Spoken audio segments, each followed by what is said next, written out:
Hey, my name is Dan Locodilla, 21 years of age. Nakatira po ako sa Barangay Bakayan, Cebu City.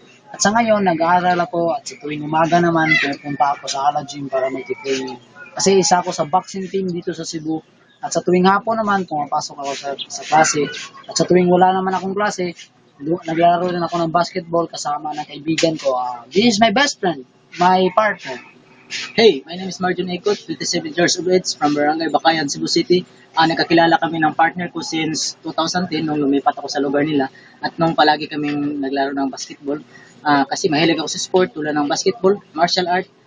Pero sa ngayon, iba yung pinagkaabalahan ko kasi na-invite ako sa isang networking company. Pero pag hindi ako naglaro ng basketball, gusto ko talagang pag-usapan is yung pagninegosyo kasi gusto ko talagang matuto. Pero nung nalaman ko na mayroon pang audition sa Miss English Philippines Season 2, hindi ako nadalawang isip na tawagan yung partner ko. Sinabi ko sa kanya na mag-audition kami so hindi naman siya nadalawang isip na sumama sa akin. Yes, totoo yan kasi gusto ko mapatunayan sa lahat na sumusunod na The Amazing Race Philippines Season 2 na kaya ko ang lahat. Dahil kung kami ay isa sa mapili sa The Amazing Race Philippines Season 2, lahat ng pagsubok ay kakayanin namin. Dahil kung talino, lakas at tibay ng loob, hindi namin kayo aatrasan. Kami ang extraordinary people, in short, XP Team.